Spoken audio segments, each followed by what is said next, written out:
ഫ്രൂട്ട്സിൻ്റെ പ്ലാന്റുകൾ ഒരു 2 വർഷം മുൻപ് ഇവിടെ ഞങ്ങൾ സെറ്റ് ചെയ്തതാണ്.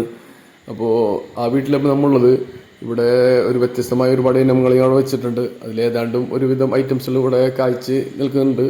ഇത് മനില ടെന്നീസ് ബോൾ ചെറി. അതിൻ്റെ കളർ കണ്ടില്ല, ഇപ്പോൾ ഇത് കളർ മാറി വരുന്നത്. ഇനി നല്ല ബ്ലാക്ക് കളറാകുമ്പോഴാണ് ഇത് ശരിക്കും ഒരു ഫ്രൂട്ട് ശരിക്കും അത് വിളവ് ആവുള്ളൂ ശരിക്കും. അപ്പോഴും നമ്മൾ പൊട്ടിച്ച് കഴിക്കാൻ പാടുള്ളൂ. ഈ കളർ കാണുമ്പോൾ നമ്മൾ തിരക്കൂട്ടി പൊട്ടിക്കാൻ നിൽക്കരുത്. ഇപ്പോൾ ഈ പരുവത്തിൽ കഴിച്ചാൽ ഒരു കാറപ്പുണ്ടാവും. നല്ല ബ്ലാക്ക് ആയാൽ നല്ല മധുരം ഉണ്ടാവും. നല്ല ടേസ്റ്റുള്ള ഫ്രൂട്ടാണത്. ഇത് റംബൂട്ടാൻ N80. അത് പ്രത്യേകിച്ച് ആരെയും പരിചയപ്പെടുത്തേണ്ട ഒരു കാര്യമില്ല. എങ്കിലും ഞങ്ങളത് വെച്ചിട്ട് 2 വർഷമായിട്ടുള്ളൂ. അപ്പോൾ അതിൻ്റെ പേരിൽ നമ്മൾ ആ സെറ്റ് ചെയ്യുന്നതിനെ കുറിച്ചുള്ളൊരു അറിവാണ് പറഞ്ഞു തരുന്നത്. നമ്മൾ പ്ലാന്റുകൾ എത്രയും പെട്ടെന്ന് നമ്മൾ എത്ര ഫാസ്റ്റിൽ നമുക്ക് 1-2 വർഷം കൊണ്ട് നമ്മൾക്ക് വിളവ് കിട്ടാവുന്ന രീതിയിൽ നമ്മൾ സെറ്റ് ചെയ്ത് കൊടുക്കുന്നുണ്ട്.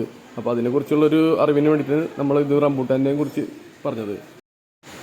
റംബൂട്ടാൻ N80 പ്രത്യേകത അതിൻ്റെ സീഡുമെന്ന് അതിൻ്റെ ഫ്രൂട്ട്സ് ഇളകി പോരുകയും ചെയ്യും. പിന്നെ നല്ല മധുരമുള്ള ഫ്രൂട്ടുമാണ്, അത്യാവശ്യം വലുപ്പം ഉണ്ടാവും. ഈ പ്ലാന്റ് അബിയു ജയന്തി. ഇത് കഴിഞ്ഞ സീസണിൽ നന്നായിട്ട് ഫ്രൂട്ട് ഉണ്ടായിരുന്നു. ഇപ്പോൾ തൈ നല്ല ഉഷാറായി നിൽക്കണം. ഇപ്പോൾ അതിൻ്റെ സീസണല്ല, കഴിഞ്ഞ സീസണിൽ എടുത്തതിൻ്റെ വീഡിയോസ് ഞാൻ കാണിച്ചു തരാം.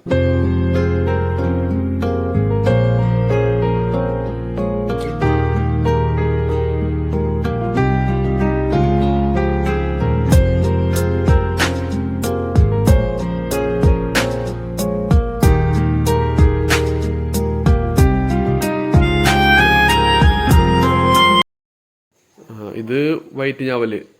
ഇത് കഴിഞ്ഞ സീസണിലും അതിൻ്റെ മുന്നത്തെ സീസണിലും നന്നായിട്ട് ഫ്രൂട്ട് ഉണ്ടായിരുന്നു. ഇത് അത്യാവശ്യം നല്ല വലുപ്പമുള്ള മരം തന്നെ എന്ന് പറയാം. അത്യാവശ്യം നല്ല ഹൈറ്റുമായി ധാരാളം ഫ്രൂട്ട് നമ്മൾ ഉണ്ടാവും ചെയ്തിട്ടുണ്ട്. സീസൺ കഴിഞ്ഞിരിക്കുന്നു, മഴ പെയ്തപ്പോൾ അതിൻ്റെ സീസൺ കഴിഞ്ഞിരിക്കുന്നു. ഇത് സ്ട്രോബെറി പേര.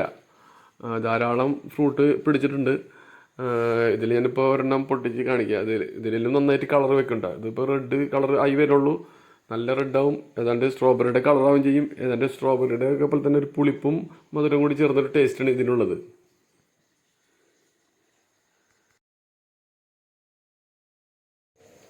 ഇത് ബറാബ ഫ്രൂട്ട് ധാരാളം പിടിക്കുന്ന ഒരു ഫ്രൂട്ടാണ്. ഇതിപ്പോൾ സീസണല്ല, ബറാബയുടെ സീസണല്ല.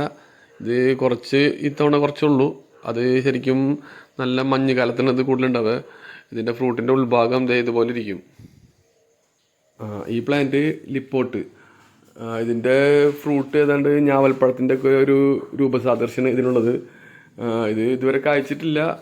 അടുത്ത സീസണിൽ ഇത് കായ്ക്കുന്നു വിചാരിക്കുന്നു. ഇത് നല്ല ആരോഗ്യമുള്ള നല്ല കടവണ്ണമുള്ള പ്ലാന്റ് ആയിട്ട് നമുക്കിത് കിട്ടിയിട്ടുണ്ട്. ഇത് നമ്മൾ പോട്ടിൽ തന്നെയാണ് സെറ്റ് ചെയ്തിട്ടുള്ളത്. Dragon fruit. ഇത് ഡ്രാഗൺ ഫ്രൂട്ടിലെ അമേരിക്കൻ ബ്യൂട്ടി എന്ന് പറഞ്ഞ വെറൈറ്റിന്. ഇതിൻ്റെ ഉൾഭാഗം നല്ല പിങ്ക് കളറിന്, പിന്നെ നല്ല മധുരമുള്ള ഫ്രൂട്ടുമാണ്. ഇത് നമ്മൾ കഴിഞ്ഞ സീസണിൽ ഏതാണ്ട് ഒരു 1.5 വർഷം മുൻപ് ഓരോ ഡ്രമ്മിലും 3 പ്ലാന്റ് വീതം നട്ട് സെറ്റ് ചെയ്തതാണ് ഇവിടെ. അതിപ്പോൾ കണ്ടില്ല, ഓരോ പ്ലാന്റിലും എത്രയോ ഫ്രൂട്ടുകൾ, ഒരുപാട് ഫ്രൂട്ട് ഉണ്ടായിട്ടുണ്ട്. ഡ്രാഗൺ ഫ്രൂട്ട് കൃഷി ചെയ്യുമ്പോൾ ശ്രദ്ധിക്കേണ്ട ഒരു കാര്യം, ഇതിന് 25 വർഷത്തോളം നമുക്കിതിന് വിളവ് കിട്ടുന്നതാണ്. അപ്പോൾ അതുകൊണ്ട് നമ്മൾ കൃഷി ചെയ്യുമ്പോൾ നല്ല ഡ്രമ്മിൽ സെറ്റ് ചെയ്യണമെങ്കിൽ ഇരുമ്പിൻ്റെ പൈപ്പിട്ട് നല്ല സ്ട്രോങ്ങിൽ ചെയ്യുക. താഴ്ത്തി ചെയ്യണമെങ്കിൽ വാർക്കത്തൂണിൽ സെറ്റ് ചെയ്യുക. ഇത് നമുക്ക് നല്ലൊരു ആദായമുള്ള ഒരു കൃഷിയും കൂടിയാണ്. നമ്മളിപ്പോൾ ഒരു അധികം സ്ഥലമുള്ളവർക്കൊക്കെ നല്ല രീതിയിൽ കൃഷി ചെയ്യാവുന്നതാണ്. സ്ഥലം കൂടുതലുള്ളവർ അത് താഴത്ത് വെക്കുകയാണ് നല്ലത്. പിന്നെ പരിമിതിയുള്ളവർ ഇതുപോലെ ഡ്രമ്മിൽ സെറ്റ് ചെയ്തിട്ട് ടെറസിൻ്റെ മേലെ ഒക്കെ സെറ്റ് ചെയ്യണമെങ്കിലും നല്ല രീതിയിൽ വിളവ് കിട്ടുകയും ചെയ്യും. ഇതിൽ ഏത് പ്ലാന്റ് ആണെങ്കിലും, ഇപ്പോൾ ഫ്രൂട്ട്സിൻ്റെ ഏത് പ്ലാന്റ് ആണെങ്കിലും അതുപോലെ ഡ്രാഗൺ എന്താണെങ്കിലും നിങ്ങളെ ഇഷ്ടാനുസരണം ഞങ്ങൾ വന്നുകൊണ്ട് ഇത് പ്ലാന്റ് സെറ്റ് ചെയ്ത് തരുന്നതാണ്.